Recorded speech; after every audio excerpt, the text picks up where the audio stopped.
Hey everyone, you're listening to Neighbor Science, the only podcast about political economy and anime. I'm Ryan Salisbury, and I know it's been a while, but I think we have a good episode in store for you today. I have returning guest Tura. Hey, how you doing, Ryan? Also joining us is his partner Evie. Hi. And today we are talking about an anime that we were just coincidentally watching at the same time, which is Monster. What made you guys start watching it? It's one of my all-time favorites. I read it a long, long time ago, and then I watched it slightly less long time ago. And then, I don't know, it's been like years now. I've been trying to get her to watch it. It's a tough watch. There's some heavy content and stuff that's hard to just sit with and power through some of the time. But like, I really enjoyed it and was just trying to get her to watch it. And finally, we did. We just started it, and she stuck with it. Like, it was engaging. Was it like you ran out of shows to watch, so you finally gave in? No, I think it was just I was anxious about watching something that was going to be that heavy. True. Tura gave me like a little bit of insight without spoiling anything, and I was like, I'm not quite ready to watch that right now. But so we took it one episode at a time. And I really liked it. And once you get a few episodes in, you just get completely sucked into the world. And I think we binge watched it. Yeah, we binged it pretty hard. I don't know if you two have the same experience, but I do feel like in the last 5 years or so, I have been a lot less inclined to watch anything that isn't stupid action or comedy and kind of avoid serious or dramatic stuff more. I used to watch all kinds of heavy movies and TV shows in the 2000s especially. I definitely used to watch more heavy stuff. Yeah, that's not something I think I would start new these days. Yeah, that's an interesting question. We literally finished watching Schitt's Creek before we went to Monster, so we were riding that levity train for a little bit. Yeah, I have a bunch of serious things on my list of stuff I have been planning to watch or read, and I've just never gotten to it. I used to think nothing of watching something like City of God that's really dark and heavy throughout the whole thing. And yeah, now I just watch Trailer Park Boys and Always Sunny and shit.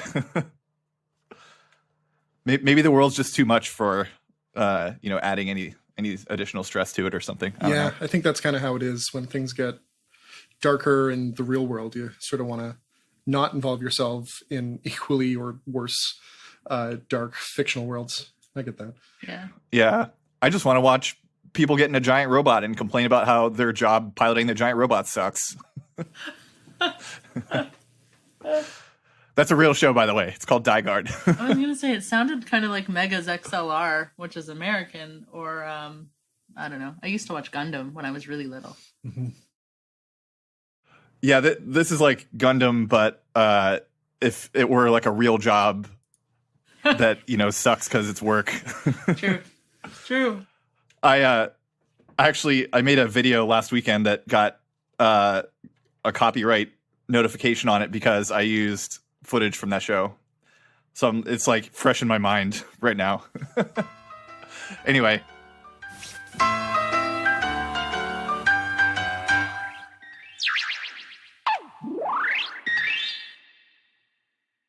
All right, so I'm just going to talk about the production a little bit of Monster. The original series was published between 1994 and 2001. It was a manga, and apparently there's a book that it was adopted from. I'm not clear on that, but one of the videos I was watching was saying that there's another book called Monster that's about an investigator, and the Johan arc was kind of a side story in that. Oh. And Urasawa adopted it. But then I also saw that it was inspired by The Fugitive, the American TV show. Yeah, with Tenma being on the run the whole time. Yeah, that makes a lot of sense. Yeah, and I didn't even think about that until I was reading this stuff. And I was like, damn, Tenma is Dr. Kimball. Did either of you watch the TV show? I've only seen the movies. I am vaguely familiar with it. I haven't really watched much of it. Don't think Evie has. Mm-mm. The Fugitive movie with Tommy Lee Jones and Harrison Ford is great. And I've heard the TV show is good too, but I have not seen that one. So, yeah, the manga was written by Naoki Urasawa, who's written quite a few series. He was working on multiple series at the same time, like at multiple points through his career, which seems like just writing one manga sounds so stressful, and having multiple going at the same time is crazy. So he's written his like most famous works are Yawada, which is a manga about women's judo, which sounds kind of cool. 20th Century Boys, which is like a seinen story. It sounds like a very convoluted plot. I think his most famous are Master Keaton, which was a adventure manga that was also adapted into an anime, and Billy Bat, which is another seinen manga. The videos that I've watched about Monster, a lot of them mention that Billy Bat series. So that one sounds like it would be, if you like Monster, it might be the best one to look into after finishing it. Urasawa is also a musician, which he does like folk type music, and he performed at one point under the name Bob Lennon, like John Lennon and Bob Dylan, which I thought was really funny. So he wrote Monster after, like, he wanted to write a medical drama, basically. And his editor turned him down because he didn't think it would do well. Ha ha ha. And apparently he pitched Yawada after being turned down as a joke, which what's so funny about women's judo, Urasawa? Kind of fucked up, actually. But weirdly, it became like super popular, and like 2 years after it started, there was an actual like women's judo champion in Japan who like won the Olympics and got a nickname after the main character of that series. Oh, wow. Which is pretty fun. Let's see. It was brought over to the US in 2008, 2009, thereabouts. And apparently it was on the Sci-Fi Channel. Oh. Which I completely missed. Anime Mondays on Sci-Fi. Look at that. Yeah. But that was at like 11 o'clock at night, so not exactly a primetime slot. And there were 2 potential live-action adaptations, but fortunately neither of them were made. One of them might have been okay because it was Guillermo del Toro. That could be cool. Guillermo del Toro wanted to do Monster? Yeah. He was trying to sell it to HBO, but they turned him down.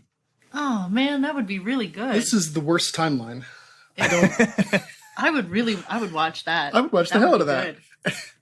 I guess it could be good because there's not any like crazy anime stuff in it. You know, it's just like a normal story. Yeah, I mean, it's dramatic, but it's right? not wacky anime tropes. And there's no energy blasts or anything like that. Which is weird then that it would end up on Sci-Fi. Like, it's just a mystery story. Why is that on Sci-Fi? Yeah, it wouldn't fit more in like one of the Cartoon Network slots, I guess. Well, maybe it's just because of the audience. Like, Sci-Fi viewers are probably older. Yeah, I guess that's true. It could have worked for like Adult Swim, probably. Yeah, I mean, speaking as a former viewer of Adult Swim, I think maybe the problem is like our brains are all fucked up, and we'd find something like this boring. Fair. I don't know. So one thing that I thought was really interesting was the anime was criticized for being too faithful to the manga, which I've never heard anyone say before. It only adds supposedly a few scenes and removes nothing, and the manga was like basically the storyboard for the anime. Yeah, as someone who has read the manga, it is beat for beat. Like not every panel necessarily, but it's kind of ridiculous how accurate it is. I took a trip to Japan a bit ago, and while I was there, I was kicking around some like used bookstores, and I found all of Monster on sale, all the volumes. Nice. It was clearly something that was like donated by the same person. Like 3 or 4 of the spines had like a continuous scratch along the back of them, and they were being sold for like 100 yen a piece, like Wow. $1 each. So I just bought it and stuffed all these books in my suitcase. And I had a friend of mine that was traveling with me who is half Japanese, so he can read Japanese, and he was hanging out, but he's from, our side of the pond. And on the plane ride back, he read the entire series, all 12 of these volumes, or more than 12. I don't remember how many tankobon there is, but he just read them in like one sitting. And then when he got home, he's like, I'm thinking about watching it. And I told him, don't bother. You've got the whole thing already. So what he did is he watched a few key scenes, some really interesting ones near the middle, and then the ending. And sort of got the anime experience out of that. But he didn't feel any need to rewatch the whole thing because you don't miss anything. It's all there. Yeah, I guess even like I sometimes prefer the anime adaptation, even if it's like extremely similar, because I sometimes have a hard time following the action in manga. Yeah, I get that. I don't know if that's just a me problem. No, I like it too, and that's what I was going to ask you, Tura. If the story is the same, but you also have the color, you have the animation, you've got voices, you've got sound effects. Like the introduction for the show is so atmospheric. Yeah. Yeah, the intro song where it sounds like it's done by Bjork. Yeah, but there's no screeching, so that's true. So real quick, just speaking of that, just the last thing in the production section, and then we can go back to what we were talking about. The soundtrack was by Kuniaki Haishima, who did the soundtrack for the other series of Urasawa's that was adapted, Master Keaton, and also for Blue Gender, Spriggan, Gazaraki, and most famously for Macross Zero, which is like the widely regarded as the best Macross series. And then, of course, it has the kick-ass ending theme by David Sylvian of Japan, the band Japan. Mm-hmm. I never got into Japan, so I actually recognized it because he sang on a very similar sounding track, Transit by Fennis, which I think could extremely easily just fit right into the anime with no modifications to it. And I get that song stuck in my head like all the time now. But anyway. That was the first outro song, right? Yeah. You come to yeah, that one. Yes. I loved that. And all of the phrasing, because I would sing along with it every time, because we always watched the introduction and the ending songs. And it's so perfect. It's really so perfect.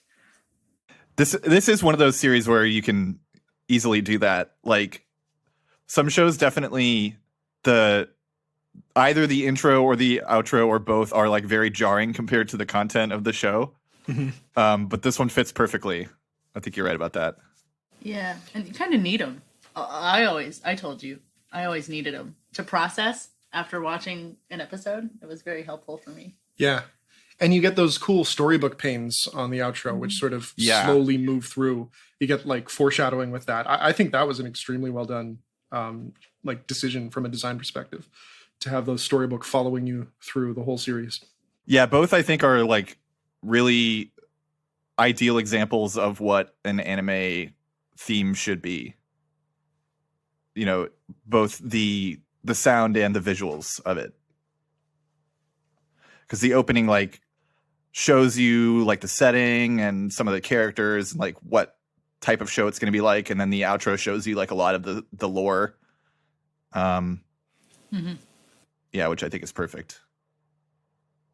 But so yeah, back to your friend reading the whole thing. I was gonna say that's really impressive, but I don't know, because isn't a flight like 18 hours? I guess that's still really impressive. Yeah, that's a lot of manga. It was. He did it in like the first 2/3 of the flight. Like he finished and then had time to debrief and discuss the whole thing. Didn't even have a chance to take any of the content in. Just blaze through it. Yeah. At one point, like halfway through, he's like, God damn it, why is this Lunga guy just following him around? This is awful. And I told him, like, just stick with it. Stick with the character.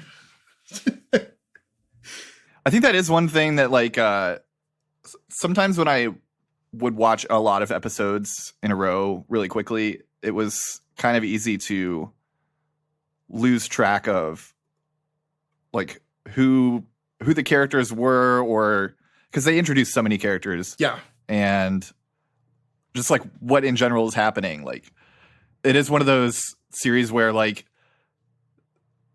just showing someone on the screen is like shocking, but it's very easy to forget who it is. So like it's lost on you. The same thing happened to me with Attack on Titan. Yeah. They're like, oh my God, it's this person. And I'm like, oh damn, yeah.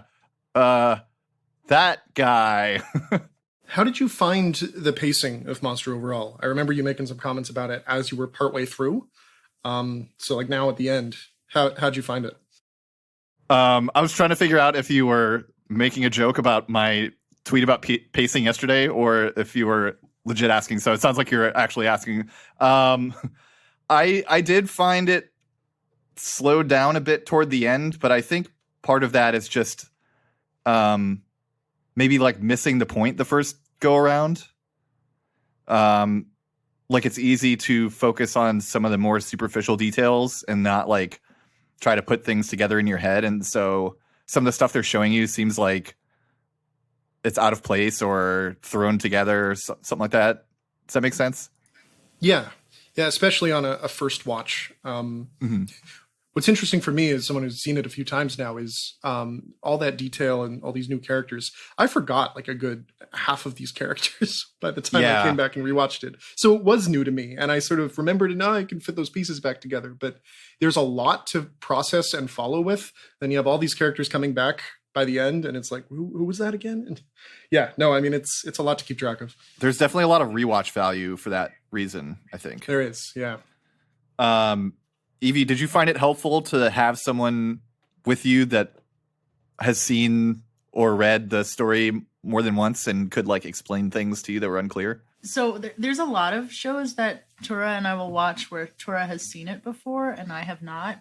And I like to theorize. It's not like I write anything down, but after we finish an episode, I'll talk to Tura and say, I think this is what's happening, and Tura will smile, but won't give anything away. And so it's really fun for me to have this sounding board of somebody who knows what's going on and is really enjoying my theorizing and can relate to it, because I'm sure you were doing that when you first were reading through. Yeah. And I think that's really fun. Tura doesn't spoil anything, doesn't give anything away, and just smiles. If I go, oh God, Lunga, and Tura just smiles. Now, do you prefer that, or would you rather he just told you if you were right or not? No, I don't want to be told if I'm right or not. I want to find out for myself. Okay. And so it works for us. I think it's fun. Yeah, I don't know. Like, on one hand, I do always want to know if I'm right or not, but I don't know if that would ruin it for me. I don't think it would, because I'm usually okay with spoilers. So I think I might prefer just to know if I'm right or not. Because then if I'm wrong, if I know that I'm wrong, it makes it even more exciting. Like, oh, something's going to happen that I can't even predict. That's cool. See, yeah, if someone was like following your theorizing along the way and told you things are wrong as you go, then that is interesting, because that opens the space for like what actually is there. But then as soon as, you get one right and they say, yeah, you're right, well, all that like mystery and exploration and building on it goes away. Kind of takes the wind out of your sails. Yeah. Yeah, I don't like to do it either way and give things away. I prefer to just stay silent. But. That is definitely the safer option, because I think some people will get mad at you. Yeah. And then we would have discussions once, whatever I was theorizing about, once it happened, and whether I was right sometimes and wrong other times. And talking about, Tura would finally reveal what Tura was thinking at that time, when he was watching it himself earlier. And we always had really good discussions. We would talk for like 20, 30 minutes about that. Yeah, watch like 2 or 3 episodes and then just debrief afterwards. It was good. Yeah, that sounds great. That is definitely something that I was missing while watching this. We talked a little bit, but I blazed through the series in like I don't know, 2 weeks, Yeah. something like that. I mean, you could do it on one plane ride. So Yeah. Did you watch sub or dub or both? Or neither? we watched the sub. Yeah. I started doing the sub, but then, when you have to like pay it really close attention, sometimes I find the subs make it a little harder because if you just like look away from the TV, then you might lose track of what's happening. That's the only time I think dubs are actually better. The acting wasn't the worst in the dub, actually. We tried the dub a couple times, and who was it? Was it Nina's voice really got on your nerves? I don't even remember. I just really love Tenma's Japanese actor voice. The Japanese voice actor for Tenma is so it perfectly captures who Tenma is. Mm-hmm. And I like to watch him in Japanese if I can. I agree with you though. It's hard to read the subs while trying to watch what's going on. So especially a story this convoluted. Yeah. Right. Yeah. But because it's got so much rewatch value, I'm really not, I'm going to watch it again at some point. Yeah. I was like, I don't remember what I was doing. I was trying to do like some chore or something at the same time. And I had to back it up every like 30 seconds while I was watching the sub. So I was like, fuck it. I'll just sit through the dub. It's fine. So I can recommend either. If you have a hard time reading the subs, the dub is not unbearable to me, at least. So if you haven't seen it, both are good. Sub obviously has better acting. But the dub is doable. So do we want to talk about some of the like real life connections to the show? I have one and you have a bunch. So I'll just get my one out of the way, which is about the eugenics experimentation stuff. Sure. Okay. Wherever you want to start, go ahead. I think this might be in the Another Monster thing. I got it off the wiki. Yeah, the wiki draws from that light novel a lot. Okay. So apparently the head of the former Czech secret police, I can't think of his name offhand. Chapek? No, that's Bonaparte's helper guy. Wolf was German, so that wasn't him. Another one of those Czech names.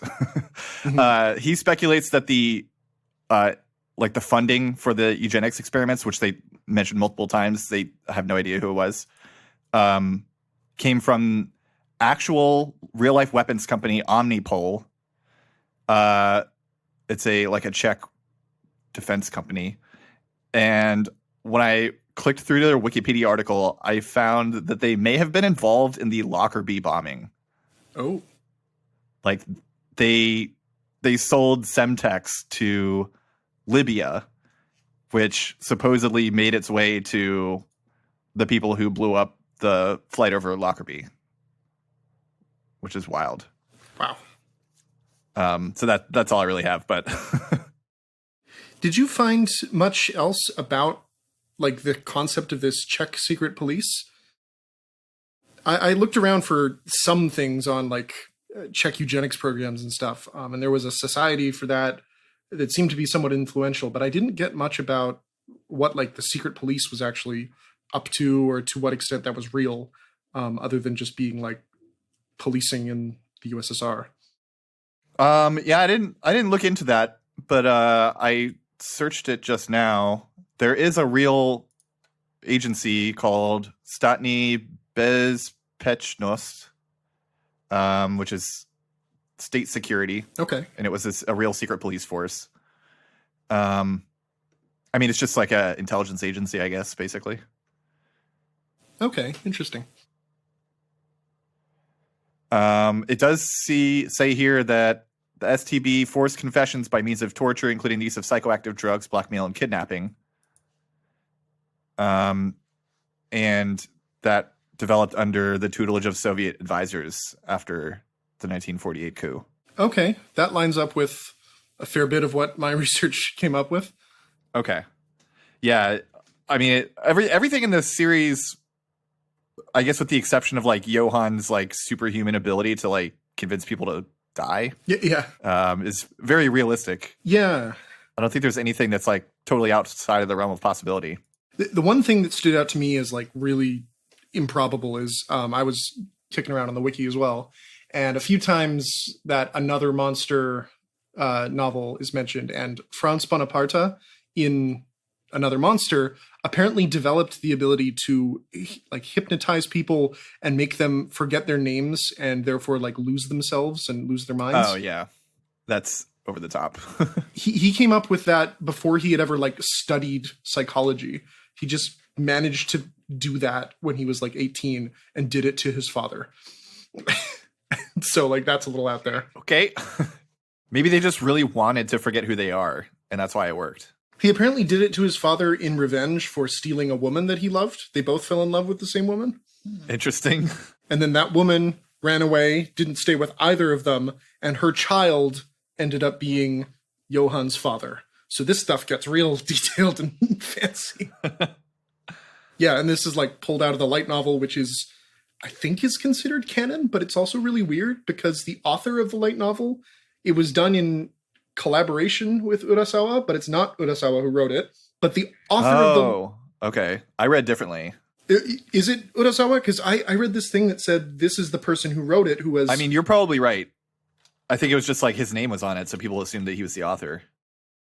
That might be it. The weird thing is it says that his name is there and he's Czech. He's an actual Czech person. Huh. And so I thought that he was someone that Urasawa had been like corresponding with, doing research for his stuff, because he's obviously done a lot of research to get all this stuff figured out. And so I figured that's who it was. But then that person's name is also a character in the light novel.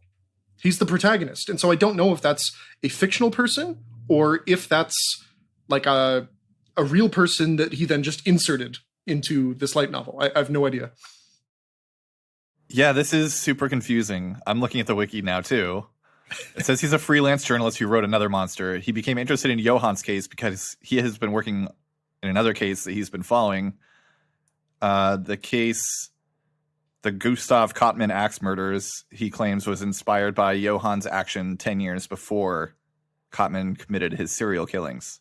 So this is already treating it diegetically, as if this is a character in the world rather than in the real world. Yeah. So I don't know. It's wild. That's crazy. So, and it does list him as the author. Yeah. That is really confusing. And his name is on like the physical volumes. I bought a copy of it as well when I was in Japan, and I can't read it. I did some Japanese, but it's not strong enough for that. But his name's just on it, and I don't know what that's about, if they're doing this sort of alternate reality game thing with that work. I don't know. Can either of you think of like another work where one of the characters was listed as the author? That's so strange. Only like like autobiographical stuff that I can think of. Yeah. It's really interesting. Like trippy. It is, yeah. Yeah. Well, I don't think we're going to solve this mystery while we're talking here, but it's something to look into. Join us next episode for a deep dive into Another Monster. Yeah. When we do all that research. Okay, so let's start with your notes here. Okay. So there's a lot going on with Monster, with these orphanages, with these eugenics programs, with these super soldier programs. Very little of it aligns directly with what we see in Monster. Like, I didn't see any examples of orphanages that had the children of undesirables who were then being experimented upon to create super soldiers. Yeah, it is pretty like heavily focused on just the Kinderheim people and the police and like their direct relatives. Yeah. And you have these intersections of like multiple programs where the original source of, Johann and Anna or Nina was this eugenics program in the Czech Republic. And then they escaped and ended up in these orphanages that were a separate state program for research and development of soldiers and perfect people, or powerful people. Gotcha. I was a little confused about that. I didn't know if the eugenics program from like the earliest events was separate from the orphanage. So you're saying it is? Yeah, they Okay. they escaped. Like the kids escaped at the Czech border and then got picked up by the Germans. Right. And General Wolf took Johann, gave him the name, and they went from there. And that's how the kids ended up in these experimental orphanages in East Germany. Okay. Gotcha. So yeah, they weren't supposed to be connected, but then like the white supremacist groups started looking into all the history where this miracle child came from, and then it all got tied together anyway. Okay. Yeah, it's a very complex story. Yeah. I've only watched it once, and I watched more of it for the second time, like some of it for the second time yesterday and today. So I definitely didn't catch all of the story details, but sorry, back to what you were saying. Yeah, so what do you want to start with? Experimentation to make super soldiers, eugenics programs. Where should we go? Let's go in story chronological order. So we'll start with state eugenics programs. All right.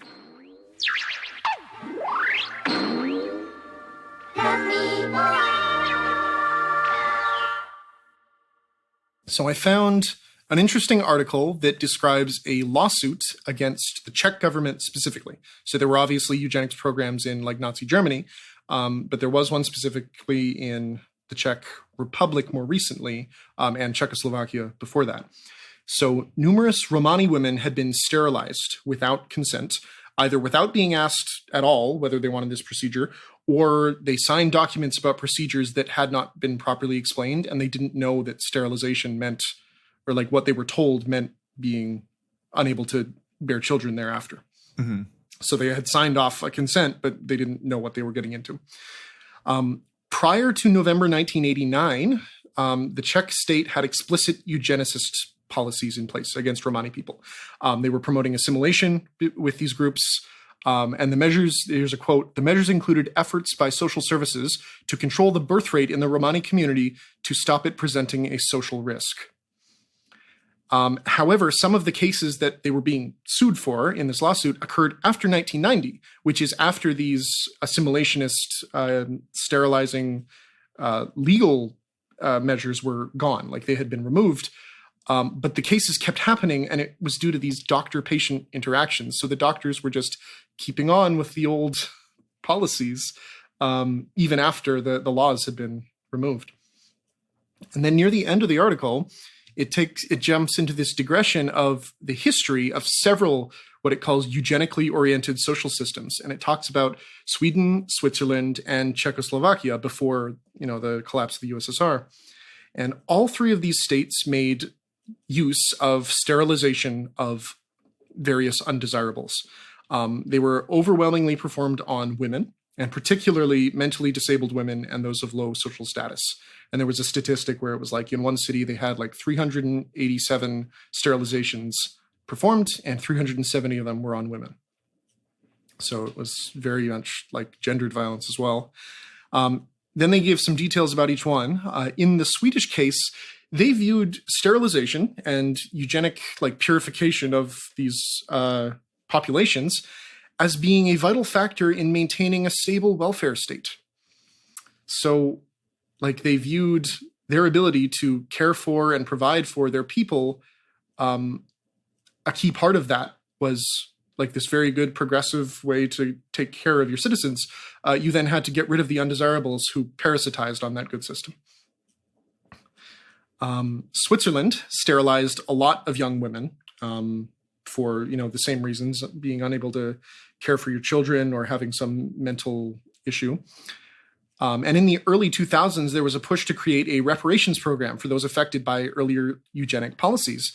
And they did outlaw sterilization in this push in the 2000s, but they rejected the proposal for reparations in Parliament because it would have basically made the entire state, the entire federation, or whatever the nation state label was, would have made all of that culpable. And they didn't stand for that. They said it wasn't all of us, it was just these bad people before. And so they cut out the reparations. And so the people got nothing.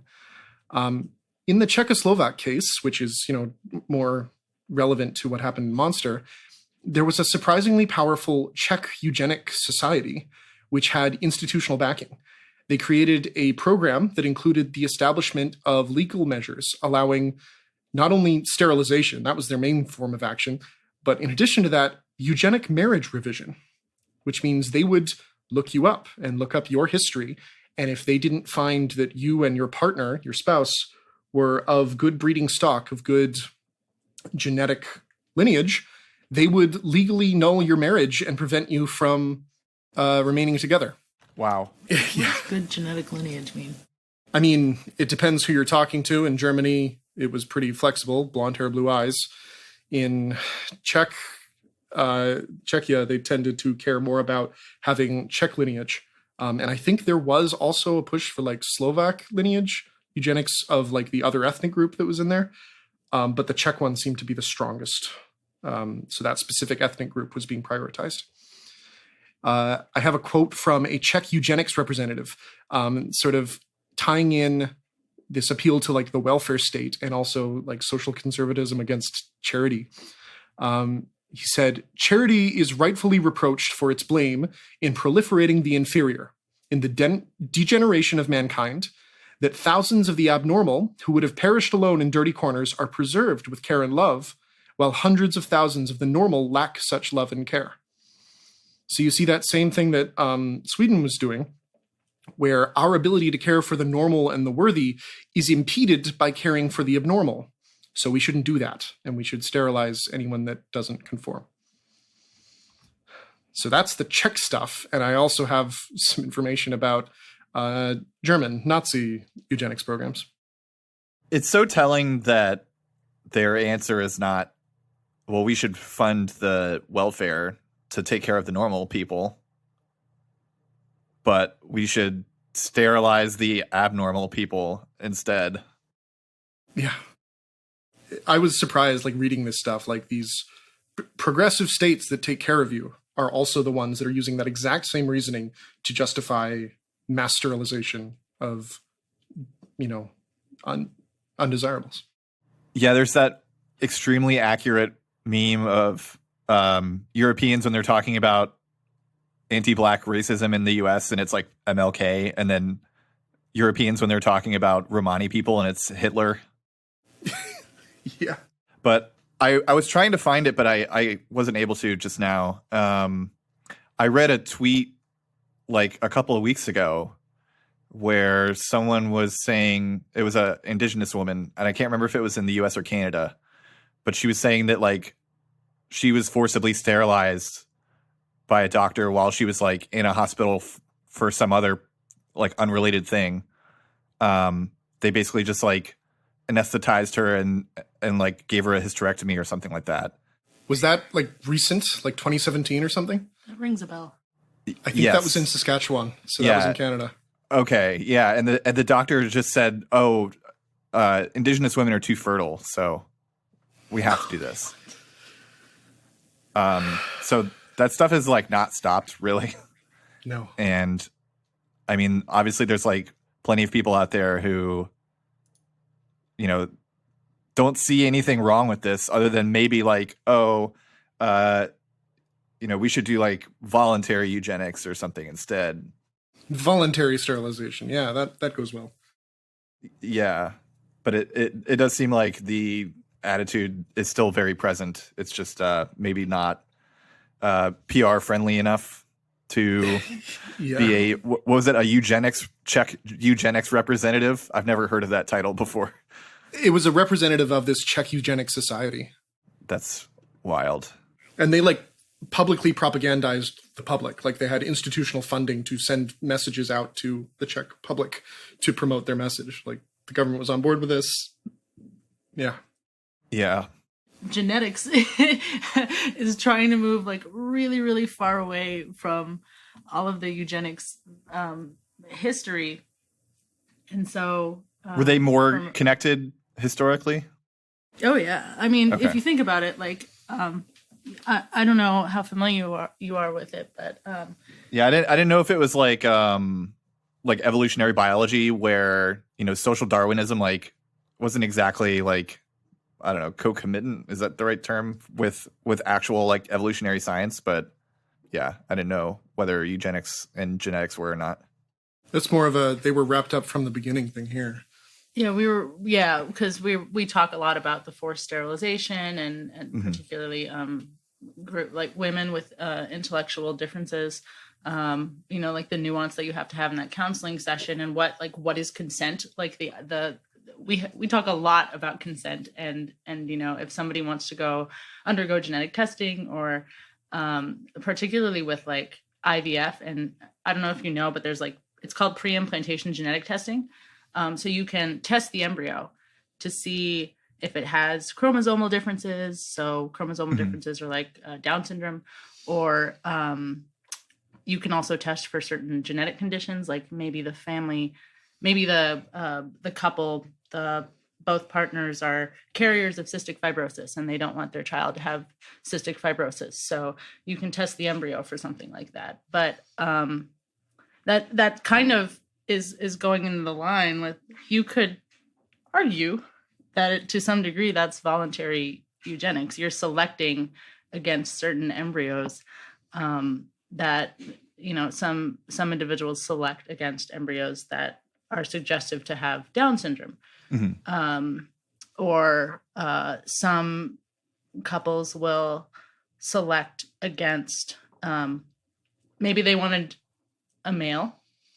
They say, I want a boy, and they get only XX embryos in that round, and they're like, I don't want that. I want XY, so I'll do it again, and until I get XY, and that's sex selection.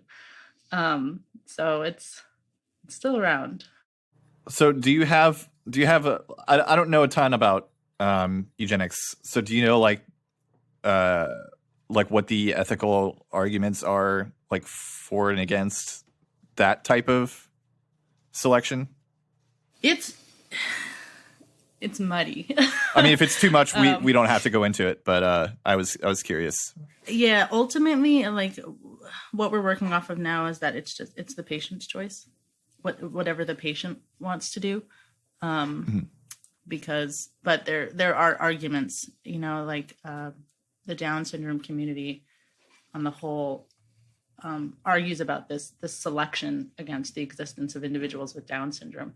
That's a big thing that's been coming about, and it's hard, so right now it's just like, if that's the decision you want to make, it's your personal decision. I guess part of the issue is like the medicalization of intellectual differences. Yeah. Like most people would see selecting for someone who doesn't have Down syndrome and selecting for someone who doesn't have cystic fibrosis as like exactly equal, basically. And so they wouldn't find anything wrong with either of those, I think. Yeah, I think it depends on the person. Yeah. And it's not just that too. There's also a whole other host of considerations. Right. Like the life expectancy of somebody with such an XYZ condition, or the quality of life that they're going to have, or how expensive it's going to be. Some genetic conditions are super expensive to support, and at least in the U.S. medical system, right. as those bills rack up, like you can have families that go bankrupt. And so those are considerations too. It's not just, is this morally acceptable to implant this embryo or not? There's a whole other host of considerations that go into these things. True. Okay. Well, I don't have a ton to add. Since, like I said, I'm not super familiar with eugenics. I know a lot of people on the Discord talk about it quite a bit, but it's usually like big long blocks of text that I can't get into. But I was excited to bring her on because we're talking about these eugenics and the genetic tests, like background and heredity and ancestry stuff. And then she's like, this is her career, this is her path. So yeah. She knows a lot about this. So, Evie, did you have anything you wanted to add? I think, Tura, you said you had something about Nazi eugenics. I didn't see that in here, but I don't know if you wanted to talk about that or. I don't really have anything else to add. It's just that, like, the definition of eugenics, it's it's a messy one. Right. And it's still probably around today. Yeah, it is, especially in behind closed doors, dealing with minority populations, that kind of thing. Yeah. And obviously the eugenics in this series were very heavily connected to like neo-Nazi type stuff. Mm-hmm. Yeah. Because they were selecting for German-looking children. Yes. On that note, the Nazi state-sponsored eugenics program that I researched, this is almost certainly the inspiration for Franz Bonaparte's project to bring together men and women of good stock, good racial stock, and produce these ideal children who would lead the future human race.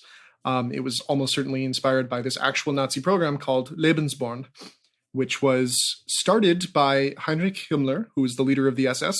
And the program began using just members of the SS. They only accepted healthy applicants who could establish their Aryan ancestry. And it started out as encouraging racially elite SS members to have large families of at least 4 children. And in some cases, they provided financial assistance to the families. So in addition to getting your SS paycheck or whatever, they would give you additional support to keep having good racial children.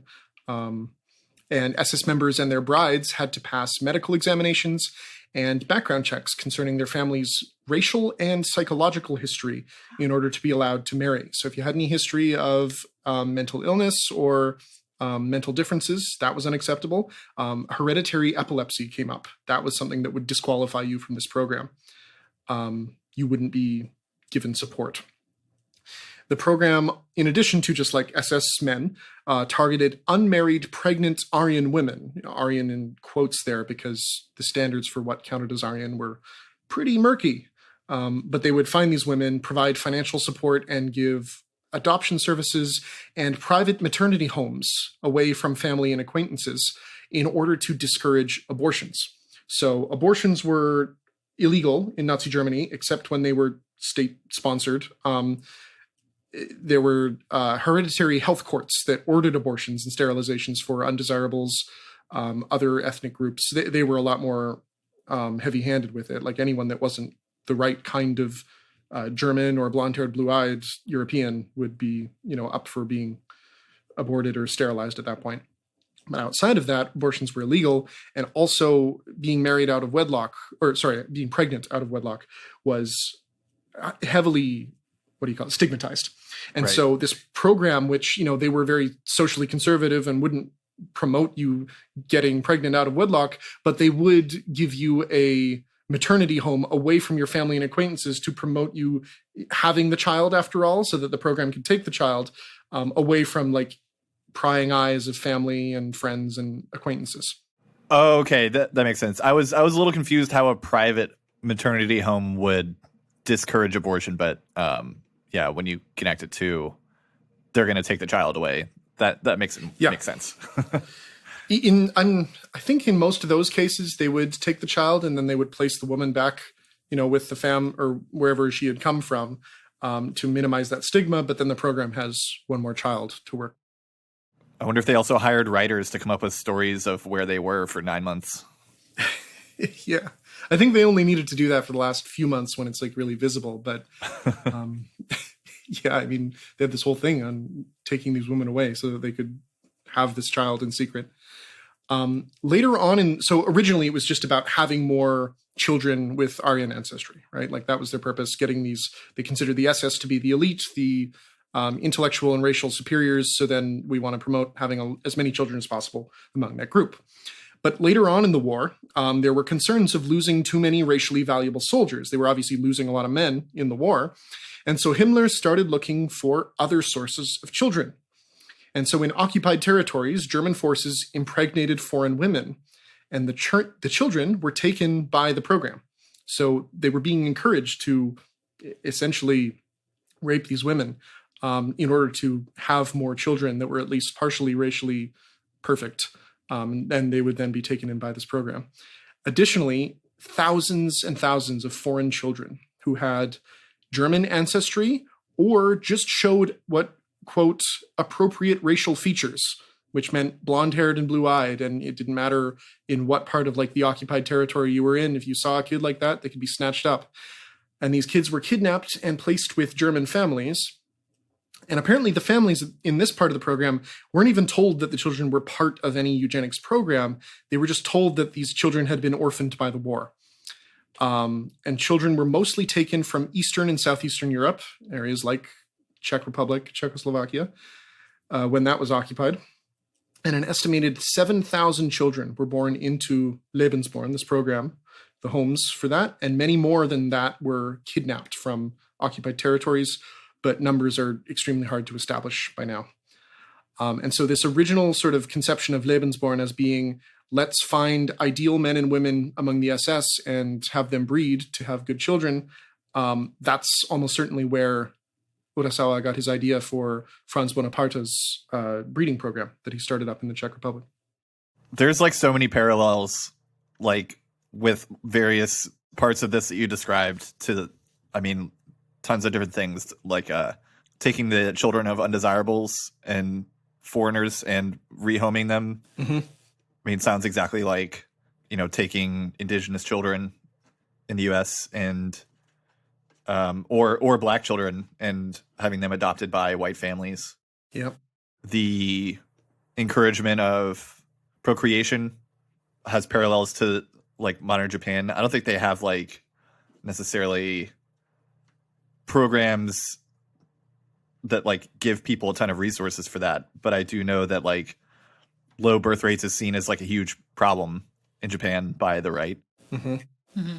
And I also just think it's generally interesting, like how much birth rates are a focus in white supremacy and other forms of racism. Like, oh, the other thing I was thinking of was Matt Iglesias talking about how we need to have 1 billion Americans. Wow. Stupidest man on the planet, Matt Iglesias. I forget where it was, but I was talking earlier about borders and how like borders and like white genocide are pretty heavily connected, because like that's the whole reason for this encouragement of birth rates is the idea of like white genocide, that demographic shift. Yeah, either through like low birth rates or like in the more insane version, I guess, like literally murdering white people, that non-whites are going to like take over white societies and ruin them with their non-whiteness. And yeah, like, I mean, most of the arguments in favor of borders are like explicitly like related to that. Like, we're gonna be taken over by immigrants, or we are being taken over by immigrants. It's so funny because America is a country of immigrants.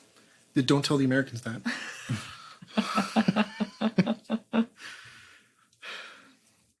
Racially valuable soldiers is a very interesting phrase.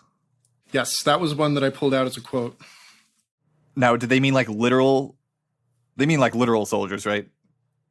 Yes, it was the men fighting and dying in the war that they were worried about losing, because they believed the Aryan race to be physically and intellectually superior. So right. Your best soldiers are the ones going out. They're the stronger the fighter they are.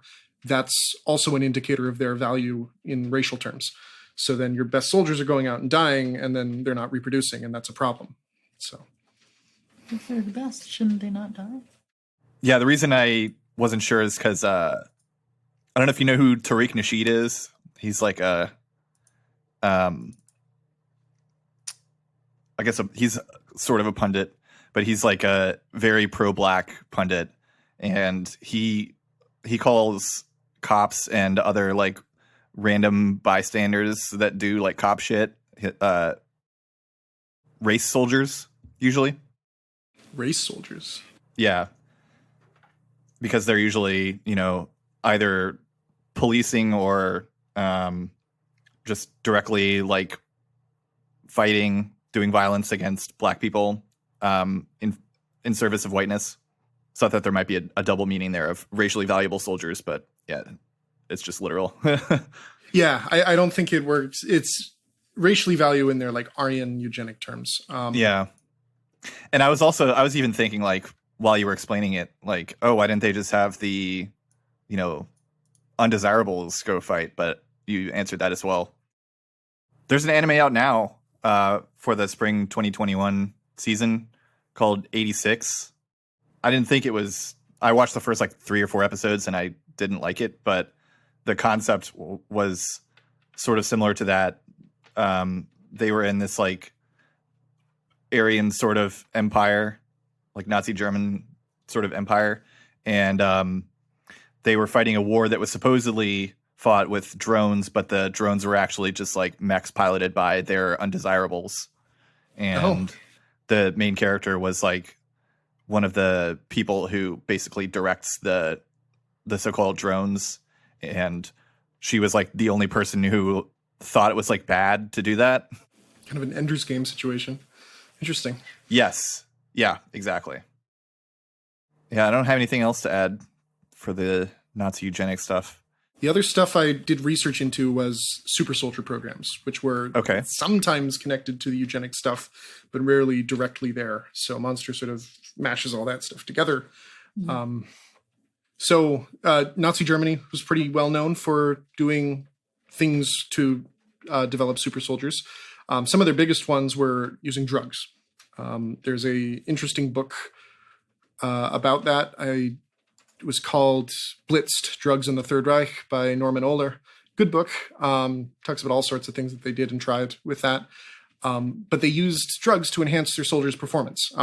They also did things like, interrogating people under drugs, which is the same thing that the CIA did, MK Ultra, all that.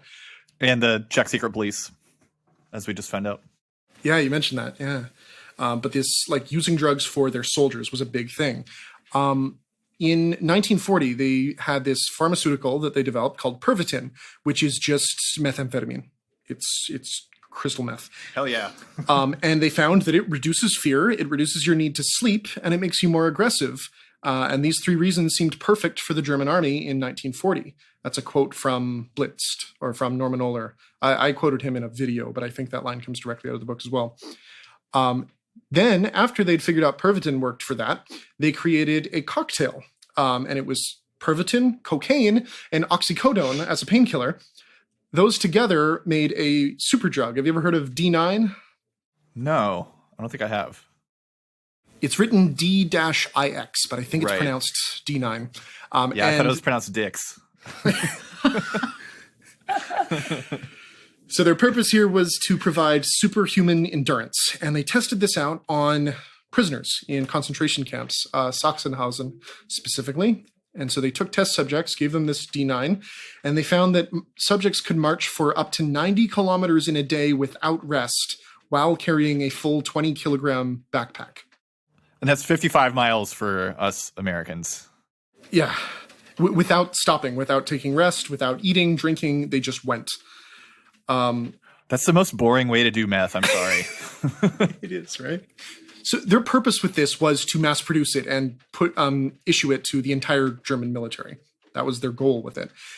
Ultimately, it ended up being tested on a handful of soldiers and particularly their pilots to let them like fly and fight without rest.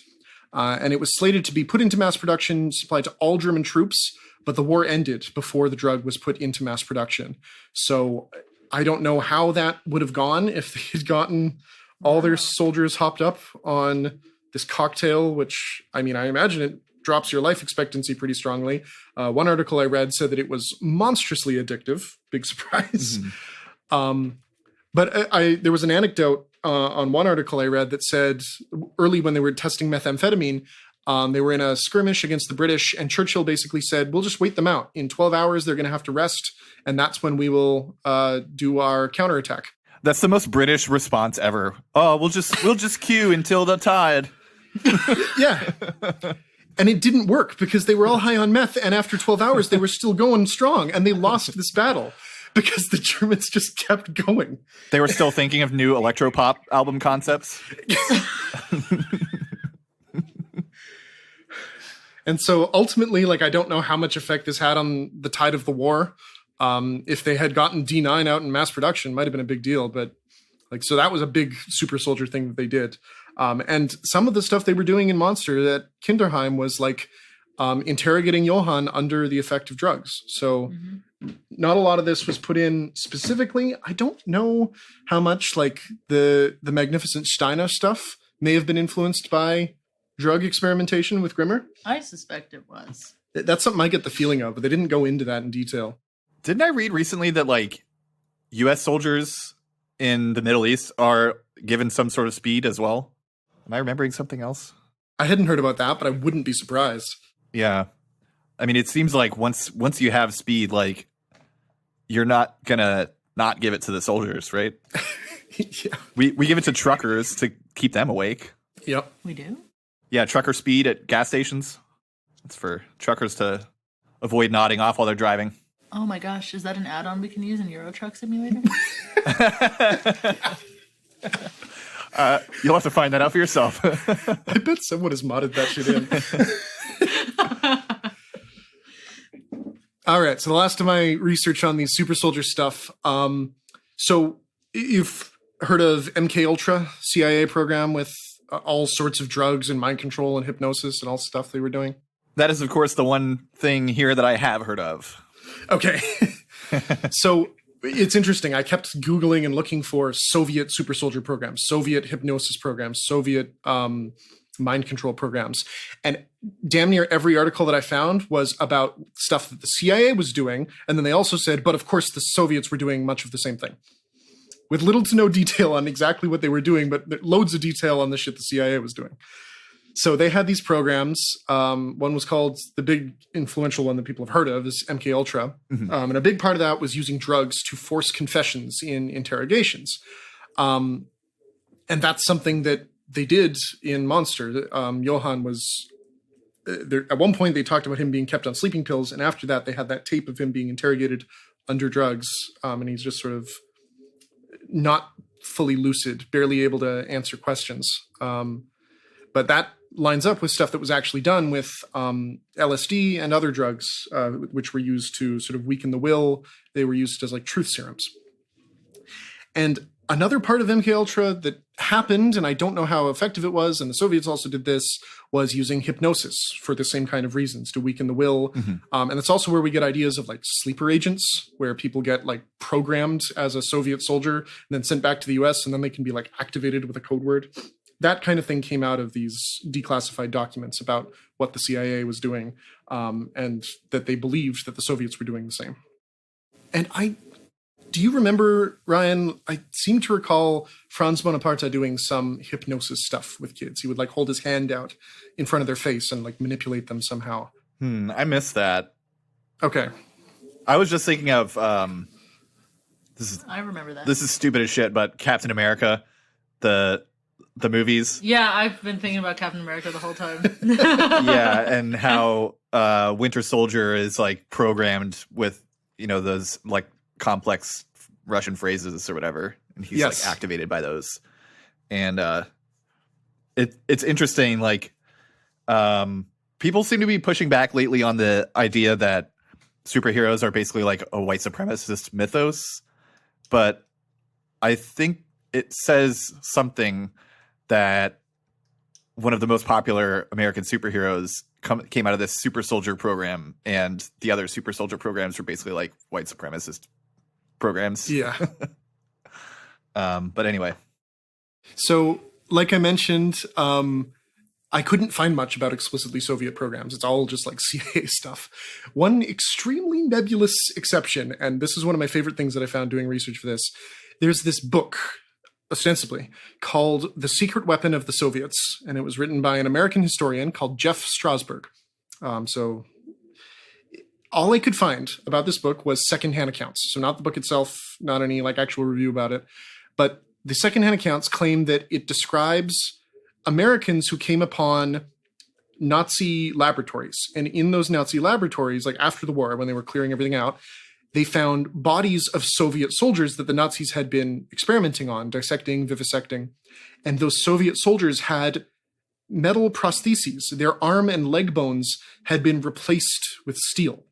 And even in one case, a guy had metal ribs. And so they Wolverined them. Yeah, this claim is that the Soviets had somehow discovered and to some extent implemented a sort of metal to bone grafting technology. And the people that it worked on were able to then, be functional people and act as soldiers with like metal bone replacements. Man, so did Marvel come up with anything? I know, right? Now, the problem with this is that neither the book or the author seem to actually exist. All I could find was vague references from weird and not at all like credible looking websites to this book and what the book supposedly says. And both talked about metal limbs being these Soviet projects. I suspect that the story is completely made up, that this is some kind of meme or creepypasta thing that made its way around the internet. Yeah, I'm trying to look for it as well. But it's something that I found a couple instances of Soviets using super soldiers being created with metal limbs. There's Stalin's secret weapon, but that is not the same thing. No. By a completely different guy, and it's about chemical weapons. Yeah, I found that as well. That's interesting. That's like, what was that? Reminds me of Kingsman with the. Oh, I haven't seen that. I should watch that. The first one, there's like there's Samuel L. Jackson, he's the bad guy, and then his lackey, she's a double amputee on her legs, and her prostheses are like swords. So, and she uses them to fight, and it makes for really cool, like creative fight scenes. Yeah, that sounds fucking awesome. It's pretty cool. It's worth a watch. I was thinking of that legend about the game Polybius. Do you know what I'm talking about? Not sure. It was supposedly an arcade game created by the CIA that was like came out of the MK Ultra program, and it basically was supposed to be designed to like fuck people up mentally and like program them and stuff. Wow. There was some like mini documentary that I watched about it. It was really interesting. It almost certainly doesn't exist, but a lot of people swear that it does, and people have like made an actual version of it based on like all of the legends about it. Interesting. Someone even like did a FOIA request, like, "Hey, did you ever make a game called Polybius?" See if they can get some declassified documents. And they got nothing. So, wow.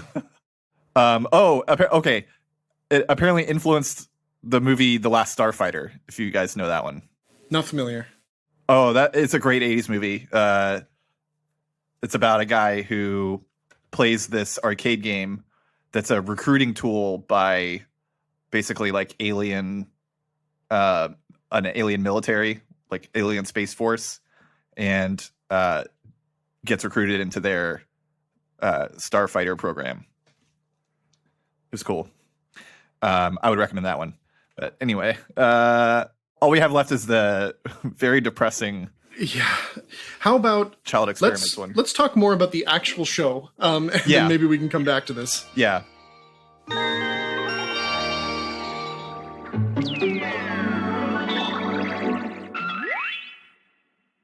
Yeah, so now we're getting into the latter half, so we can start getting more spoilery. So if you want to watch the show and not have the mystery of it ruined for you, go ahead and turn this off now, and you can come back to it after you've watched 74 episodes of an anime. There's like some stuff that, I was confused about that I was hoping we could work through. The first one that I was really wondering about was like, why, like we find out that it was Anna/Nina, not Johan, that actually saw the Red Rose massacre. Right. So I guess my biggest question is like, why did Johan go crazy over that and not Anna? Was that like explained in the story and I missed it, or? Do you remember that? So there was a time where they were confronting each other, and like Nina was in the process of remembering that. And yeah. Nina was like, "You integrated the story that I told you as if it were your own history. She told that to Johan, remember? And I think Nina had just had a defense mechanism and shut down completely. Yeah, I don't know if I would say Nina came away not having gone crazy. She suppressed everything, you know? Yeah, whereas like I think Johan just like integrated that into his sense of self, I guess, which was triggered by his mom originally choosing to let him go. Yeah, that seemed to be the thing that put Johan off the deep end. That's what we talked about. The only thing that I could figure was, you know, Johan's whole philosophy is like, the only reason I'm alive is because I was chosen by fate. Like the whole rooftop game thing. And there was that ambiguity of whether their mother knew which child she was giving up because they were both dressed the same. And I have to think that based on like Johan believing that he's only alive due to fate, he probably thought that his mother didn't know whether it was him or not when she chose someone to give away. Right. And so, I mean, I guess I could see how I could see how that would fuck someone up, but it did seem more like that wasn't the trigger for his violence as much as the massacre that he didn't actually see. My impression was that when he was sort of first pushed away by his mom, that sort of led to a crisis of identity. I mean, identity is a big theme in this, but I think it's that exact thing. Like, which one of us did she really not want? Which one of us was she trying to get rid of? And so that left him open at that point. He didn't have the active trauma of then going to the Red Rose Mansion, but he was sort of in this still traumatized state, and just like open to suggestion. And then when Nina, or Anna at that time, came back and explained what had happened, for whatever reason, the mental state that Johan had been left in left him more able to sort of adopt those or appropriate those experiences as his own, rather than treating them as, you know, his sister's experiences as he should have, or, you know, normally would have. So I guess that's my impression, is that the mother pushing him away led to like a really influx mental state. And then when Anna came back, he went from there. It took it as his own and it went downhill. I guess that is a thing that can happen. Like if someone is like in a particularly traumatic part of their life and they hear a story from someone close to them, they might think that they were involved in it, even if they weren't. I'm pretty sure that's happened to me before. Memory's not reliable. Right. Memory is not reliable. You can, you know, like you've heard of false memories, right? Mm-hmm. Where somebody tells you something, then a little bit later you will integrate it into your memory as if it happened. Mm-hmm. And you'll say, oh yeah, that happened to me. Especially if you like tell someone else's story as your own. Mm-hmm. You eventually like, it just becomes like something that happened to you. Yeah. So I think it's a false memory kind of thing, but like, and Tura and I have talked about this. You don't really see much of Johan. We don't really know much about Johan's like behavior, general like, comportment before this moment happens of the mother choosing which one to relinquish. We don't really know what Johan was like before that, right?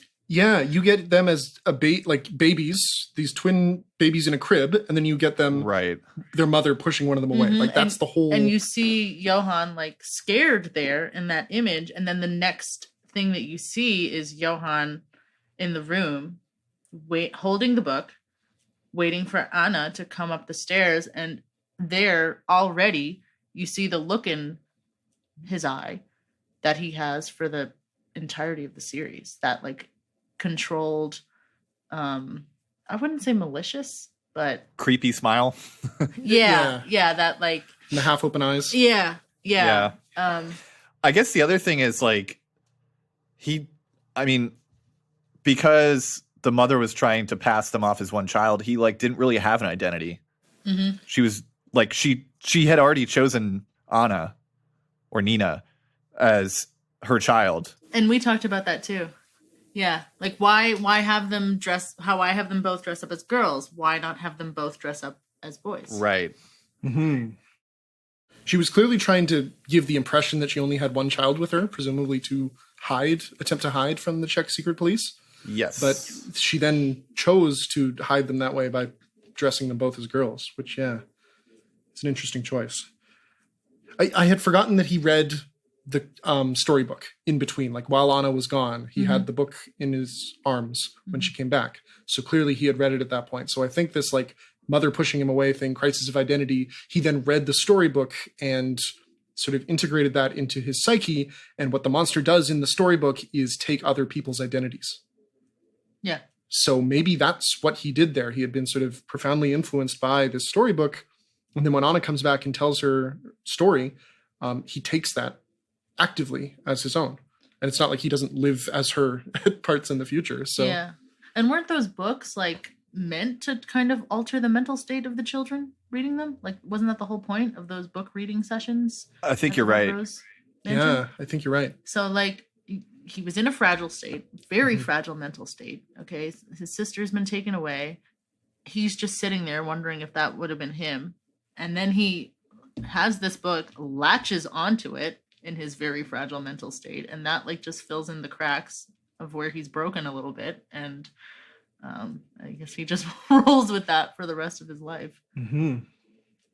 Until he sort of wakes up partway through and decides he's changing his path. And they sort of get their memories back. Nina and Johan I think they both had a bunch of things suppressed or something. Because there's a while that Nina was worried, like, what if Johan is missing this one part of experience? Or what if he has this one memory that I don't have? And so she's not sure like how much Johan knows or remembers from their childhood. Yeah, I mean, it was definitely a reveal even to her that she was the one who saw the massacre. Like, yeah, it wasn't just Johan that wasn't aware of that. One thing I just remembered that I was watching like right before we started was a video essay that I have linked in the doc that I would recommend people to watch if they are confused about the show at all. I think it explains a lot of stuff and it's very good. But one of the things that the person mentioned was I think it was Chapek, but maybe I just have that guy's name in my head because it's the easiest one to remember. But he says that at Kinderheim, they wanted to know how to create someone who wouldn't be engulfed by darkness and could overcome hatred and nihilism. And he's telling this to Grimmer. Right, yeah. And Grimmer says that like love is the thing that can prevent that. And I think I see Nina as like less broken than you two seem to. So I might be wrong about this, but it seems like Nina was the successful example of someone who was not engulfed by darkness. Yeah, that's true. But at the same time, like, since she was the one who was given up by her mother, that kind of undermines the answer that Grimmer gave, that it's love that prevents that, because she was like the less loved child, if you go by her mother making an intentional choice like that. Yeah, when we were talking about that, we always thought that like, or my thought was, I remember telling you that the mom sent Nina because Nina would be able to better handle whatever was going to happen to her there. Oh, did they say that specifically in the show? I kind of remember that, but I don't think they did. No, I think that was just a thought that I had. Okay. Do you remember talking about that? I remember talking about it. I don't think it was said explicitly anywhere. Yeah, I think that was just my supposition about, maybe why the mother chose to send Nina. Because again, we don't know what they were like before that pivotal moment happened. Yeah. One thing I was thinking of is in terms of like identities and receiving love, like Johan never had that. And then as a child, he went around the whole time like killing their foster parents and stuff. Like he would always reject the caretakers that he found, But Anna didn't. And she was trying to live and enjoy with a family, right? And Yeah. so after like the murder of the parents that sort of set off the whole narrative of the show, like the Lieberts. yeah, the Lieberts. Was it the Lieberts? No, it was. It was, yeah, that was them. Okay. Johann was shot at that point, and then So many dead parents. the twins escaped, but somehow after that, Anna ended up with another family, and Johann didn't. Johann went on. But Johann knew where Anna was, right? He knew to track her down on 18th birthday. But at that point, Johann was going around rejecting all the people that cared for him, all the identities. He never took any names as his own. He talked about that with Tenma, like right when they first met, like Johann goes, Johann, that's a name I have gone by, like, and he lists a few others. Like, it's not his, really. He hasn't internalized it. Anna did the opposite. She had this new family that she was able to stay with, and the Fortners, and she took the name and identity of Nina as her own. Yeah, I remember her specifically saying, like, my name's not Anna, it's Nina. Mm-hmm. Yeah. Johann never did that. And so, like, with regard to, like, love allowing you to overcome, Nina had that love, and she was willing to accept it, and she took the identity, she took the name, and was able to overcome that way. She had that, the parents and the support and the love. Johann always rejected it, and so he never gave them a chance to overcome. I mean, he didn't want to. I guess that sort of like pushes the mystery back a step, because they both essentially had the same opportunities for being loved, but Johann, for whatever reason, rejected it. Yeah. And Nina did not. So then the question becomes, why did he reject it? I think it's the storybook that he had sort of taken on as his only like foundation. You know, the monster in that went around taking on an identity, taking on a name for a bit, and then he would always end up eating the person that he had lived in, you know, and destroying it and moving on to another one. Do you remember if Nina read that book, like, as a child? She had, because she was familiar with the book, remember? And it, like, triggered her memory. Yeah, and she, like, passed out when she first saw it. So she had seen it and was familiar with it, but she hadn't decided to live it the way that Johann did.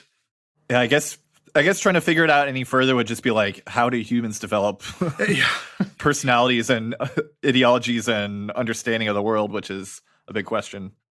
So is there any other parts of the story that you wanted to specifically cover? Oh, that's such a hard question. There's so many things. Bonaparte is a really interesting character to talk about.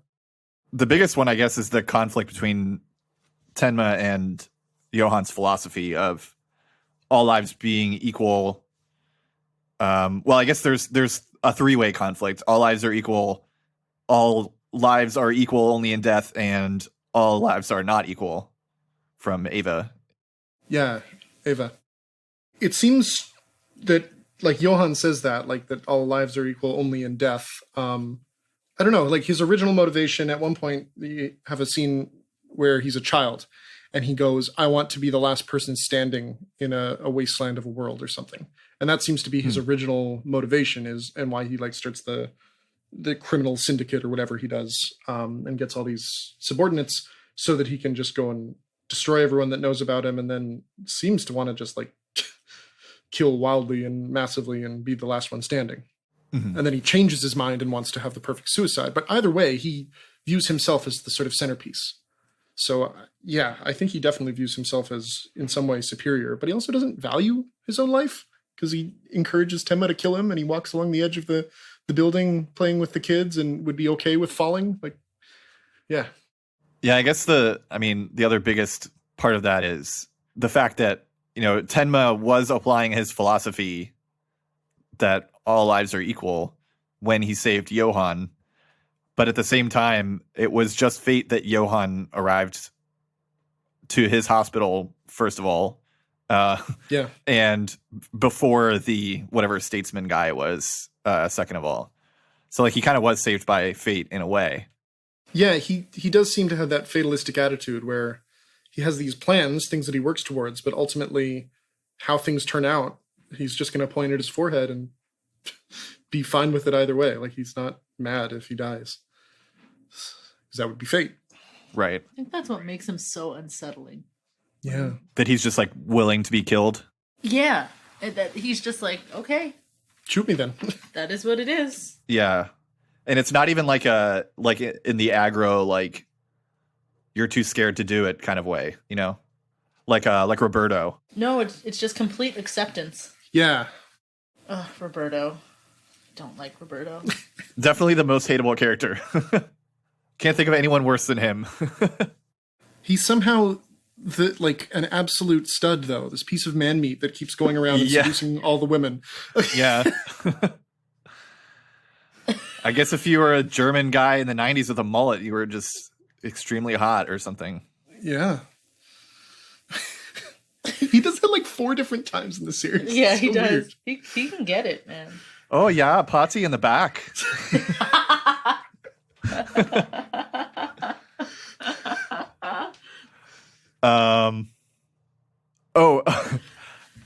Sorry, I'm just looking through my notes, and I remember this really great comment that I saw on that video essay. It was Johann is a really grim character, but Wolfgang is grimmer. It's a good pun. I like that. I think Lunga is probably my favorite character. Oh, I don't like Lunga. How'd you feel about Lunga going through the series? I'm with Evie for the most part. That essay made me like him more because it was talking about how like how he changed, even though it was very subtle. Like I didn't really notice it until the person pointed it out. But I could see like liking him more on my second watch, you know? I liked him my first time around, so I don't know. I guess I'm in the minority. Why did you not like him, Evie? Was it because he like abandoned his family basically? That was like, I think that was the main thing I didn't like. There was that, but it was mostly that I think it was pretty early on where Lunga was given conflicting evidence for the setup that he had, like for what he had painted Tenma to be. And he just rejected it for so long And doubled down on... and I guess That's maybe true. that's the identity theme, is that like his identity was tied into his ability to be a very good inspector and to always get his mark and be correct. Yeah. And so to suggest that he was incorrect would kind of invalidate the way that he had been living his life and the loss of the relationships that he'd had as a result of living the life that he had. And so I guess maybe in saying that out loud right now, it gives him a more sympathetic look, but I still don't like him. Yeah, I guess I just don't find him relatable because, you know, he was wrong about something and that's never happened to me before. So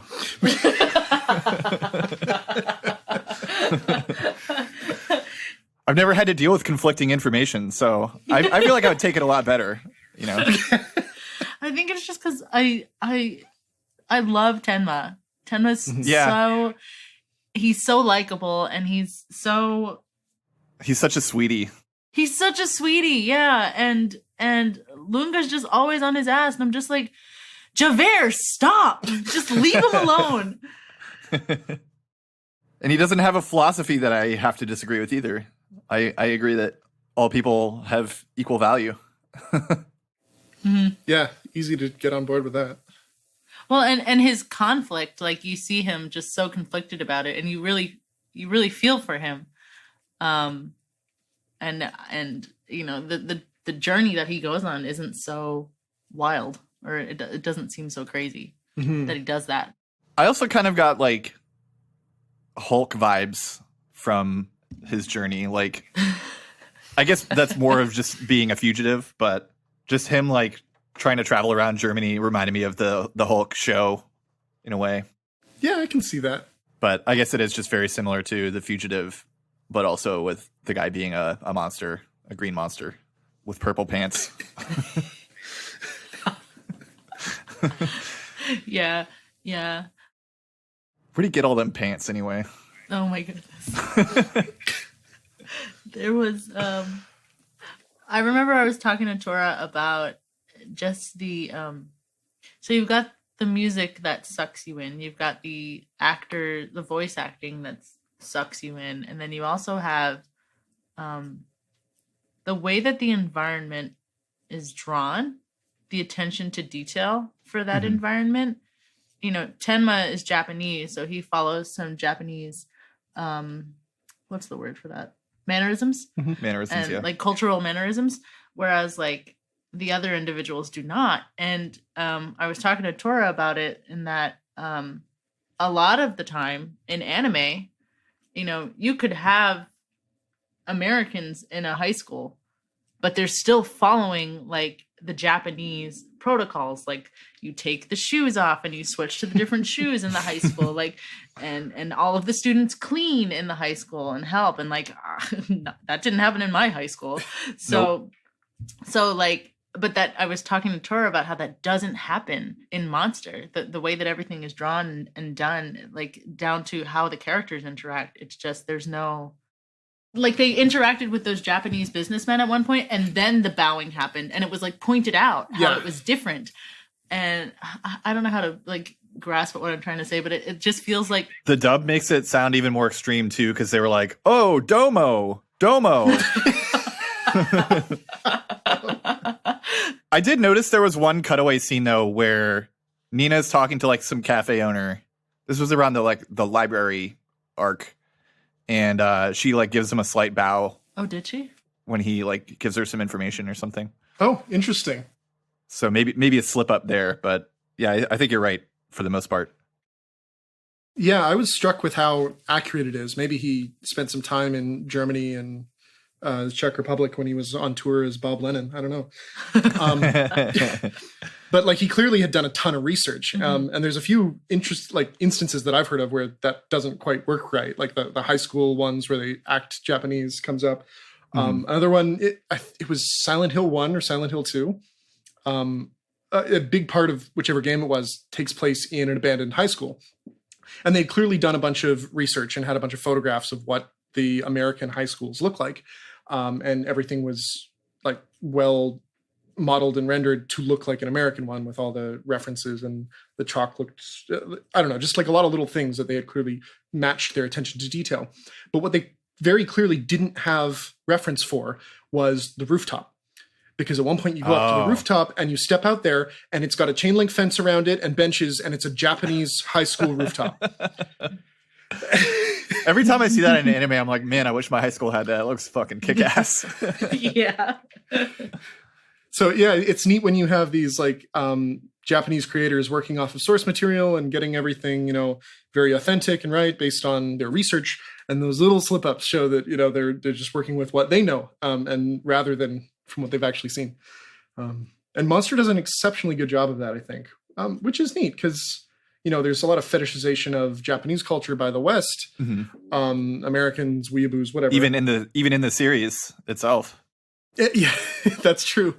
But then it's interesting to see that that eye coming from the other direction, how Japanese people and authors view other cultures, Europe, the West.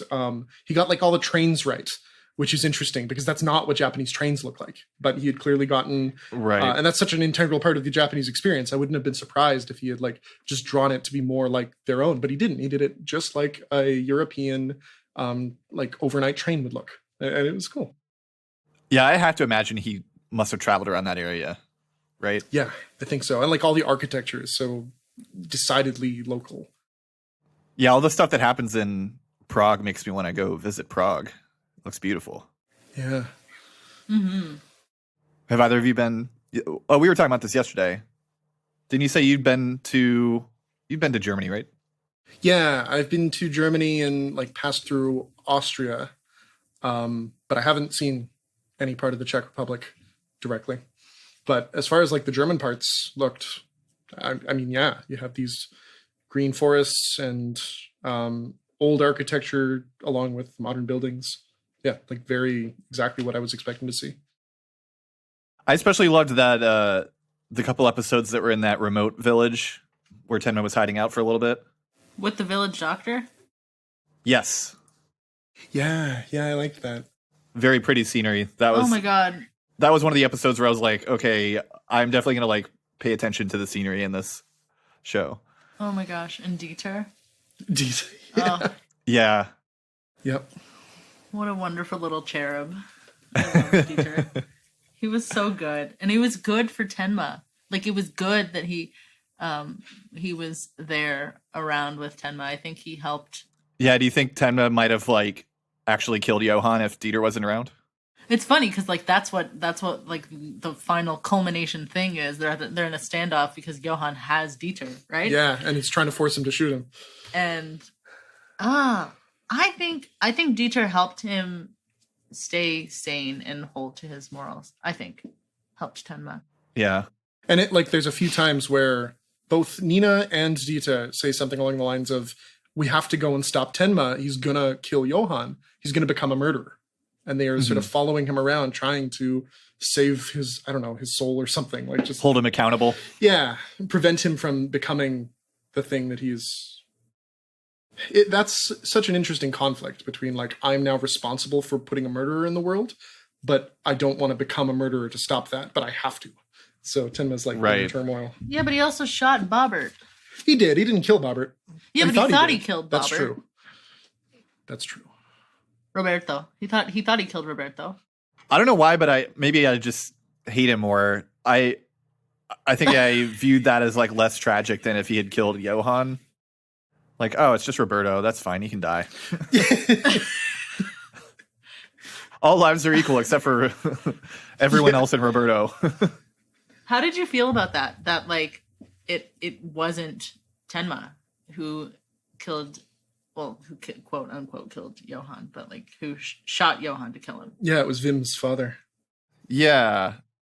I guess I thought it was good that Tenma didn't kill Johan. I think that would have fucked up the story and the philosophy, but having some random guy, I guess he's not totally random, but kind of. Until I like thought about the ending more, I was a little pissed at first. I was like, why is this like fucking rando guy like the most important character in the end? Like, what the fuck? Yeah. But yeah, I think that was just my initial emotional reaction.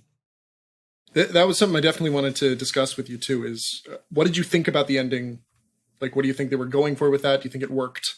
Because that's always a controversial one when talking to Monster fans, whether they liked the ending or not.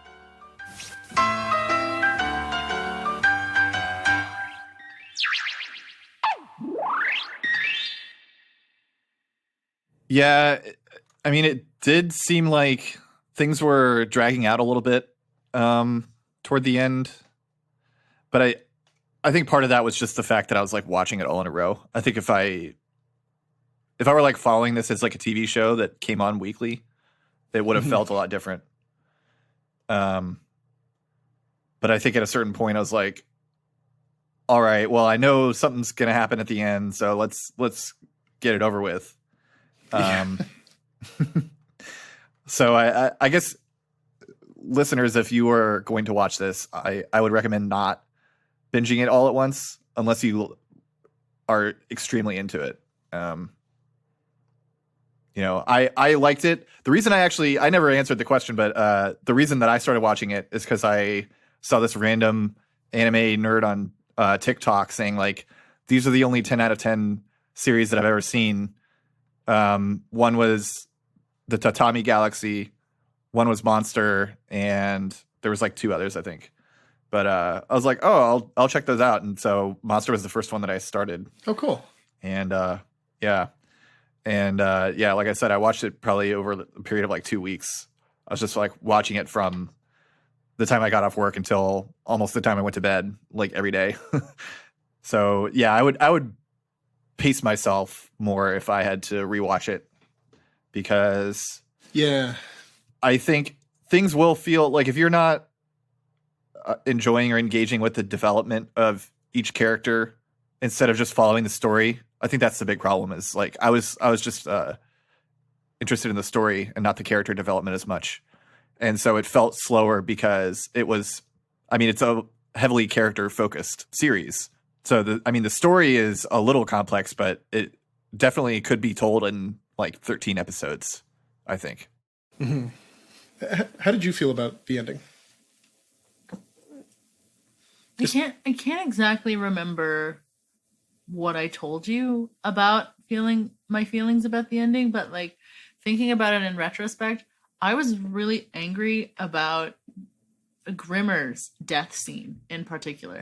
Yeah. Because there was no time to process it. But you could argue that the way that was done is the similar way in which the alcoholic father shot Johann. Like they were just things that happened because these characters don't exist in a vacuum and there's other things that are going on around them.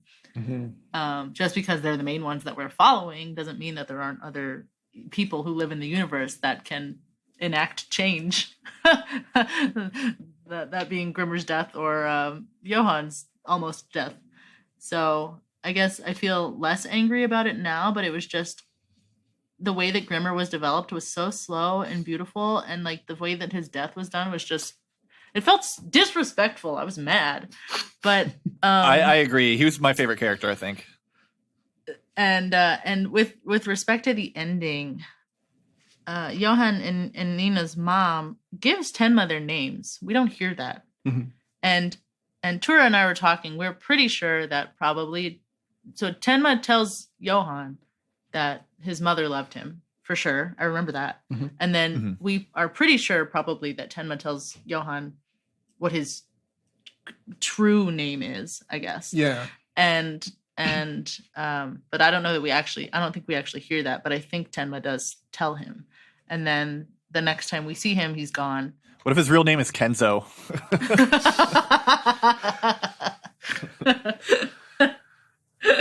It was me all along.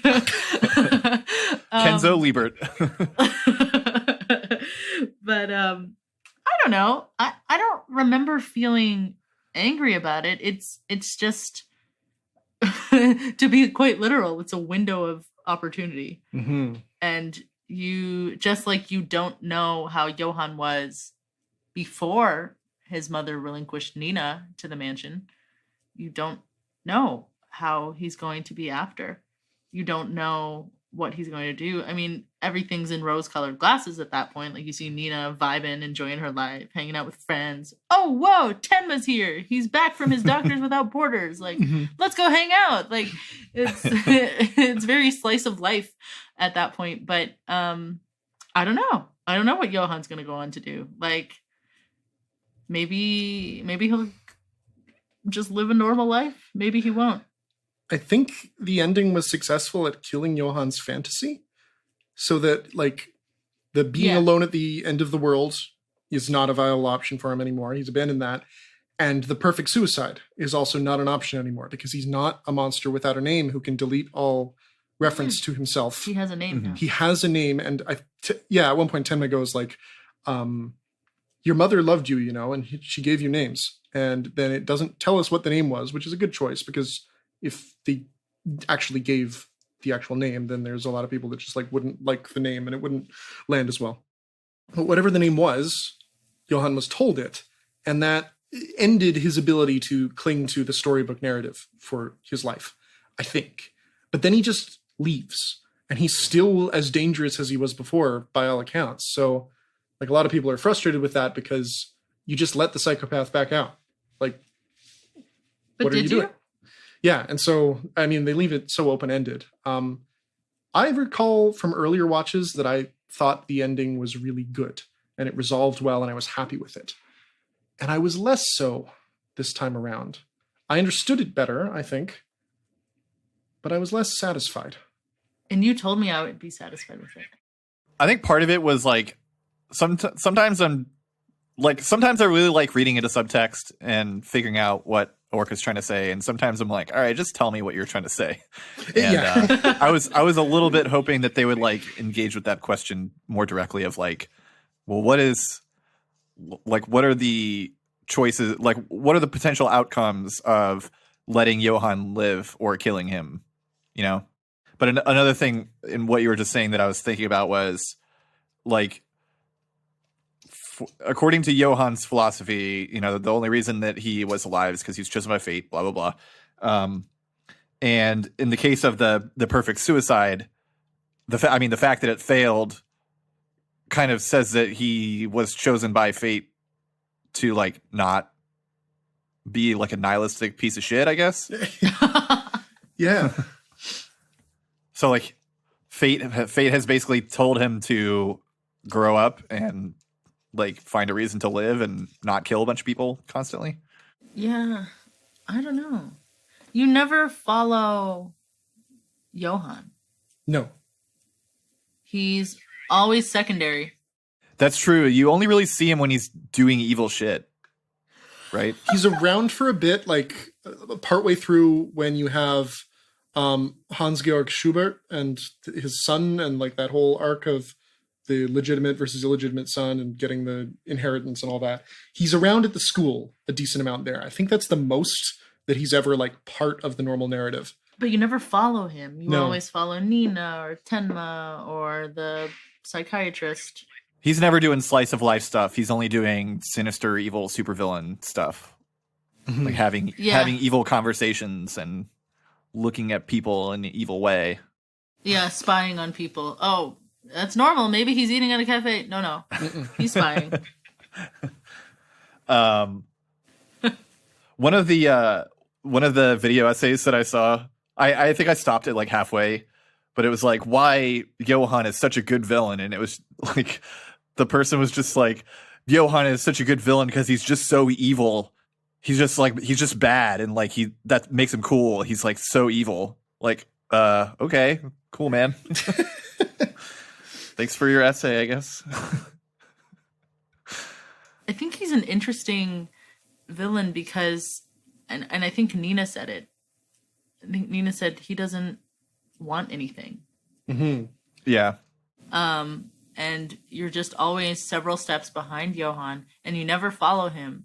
He just shows up, and I think that's what makes him so scary. You see the outcome of things that he does, but you hear about that secondhand a lot of the time. And every time you see him, he's just got that same face that he did when Nina walked up the stairs to talk to him after she'd been at the Red Rose Mansion. That very unsettling calm. Yeah. And I think that's why he's 1,000-meter stare. Yeah. And I think that's what makes him, part of what makes him such a good villain is that he's just so unreadable, detached, and inscrutable. Yeah. Inscrutable. At one point, one thing that really confused me, like every time I watch it, is what his actual feelings are about things early in the series. Later on, you sort of get that he's going for this perfect suicide thing, and you can get a better idea of what he's going for because the characters actually try to explain that. But back when they like have that split personality reveal thing, which never really pans out, but everyone believes it, which is interesting in its own right. But at one point, Nina says like he doesn't want anything, and right after that, she says something like he's hurting. But when she said that, she was under the impression that there was like a normal Johan under there who's trapped and afraid, and then the monster Johan, the other Johan.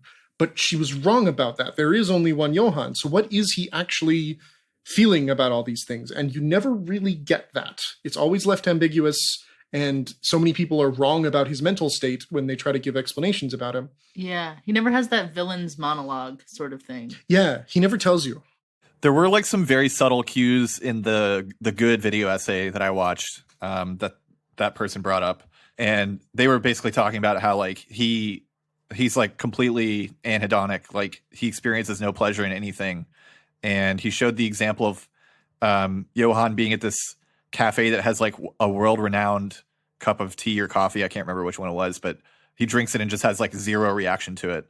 So like even if they showed like his daily life, he would probably just be like robotically doing things that he needs for, you know, his subsistence, and then whatever like evil supervillain plans that he has. So like it's almost like there is nothing else to show. Yeah, that's true. I got the impression that he did get something out of manipulating people. Like when he gets 511 Kinderheim to burn to the ground. Everyone's fighting and killing each other, and he sits there on his little throne smiling down at them. I got the impression that that's about the only thing that he really feels or cares about and gets any value out of. he does smile there. He gives a reaction, and he's watching everything burn, and he's happy about it, or at least to some extent. That was my impression. Yeah, they mentioned a few times like the analogy of a kid like killing ants, and even Roberto says that explicitly. Yeah, it feels like he does get some satisfaction out of doing that, like messing with the ant line. So I don't know if I would say it's completely anhedonic. He's got something there. It's bad, but you know. I think, at least for me, with respect to the ending, I was talking to Tura about it, that I just kept waiting for Johan to pop up. Yeah. And it like distracted my experience of the ending. So I definitely want to watch it again, because now I'm not going to be waiting for Johan to show up. I know when he's going to come. And so I guess that was the only thing that was frustrating for me.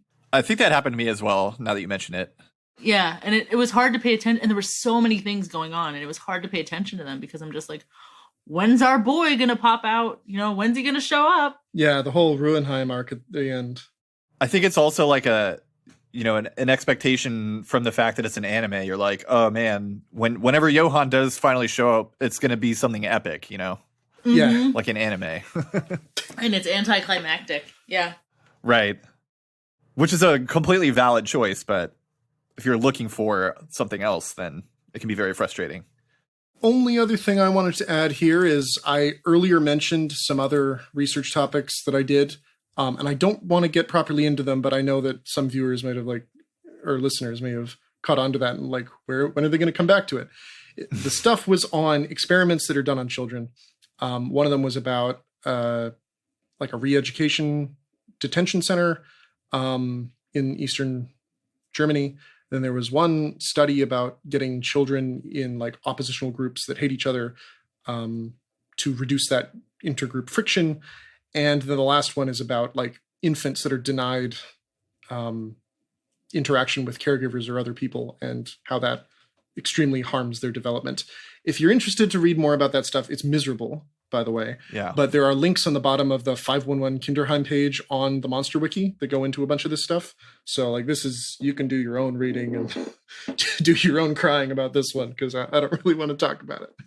I also, I converted your doc to a Google Doc, and I will include it in the show description so that people can read what you've written down about it. Awesome. Yeah. Let me put a couple of links in there then, because I'm missing one at the end, just so that people have sources to go to. Oh, okay. Yeah, I can paste the new version back in. Well, I think that was a great discussion. Now I'm wondering if I should read another monster as well. Yeah, I think there is a translation of it around. It's quite extensive. It goes over all the main characters in the original story and gives more detail on them. And it's apparently canon. So if you're interested in the world and you want to learn more and the background stuff, some of it's a little wacky, like Franz Bonaparte brainwashing his dad and removing his name. But a lot of it gives like continuity and context to a lot of stuff that happened in the story. So it's worth a read. Cool. Well, yeah, like I said, I definitely recommend this. I will probably rewatch the whole thing at some point in my life. There's definitely like nothing else like it in the anime genre that I can really think of. Yeah. It is very unique in that. I will admit, I was hoping that it would be more of a medical drama when I first started watching it. Yeah. The medicine really falls off.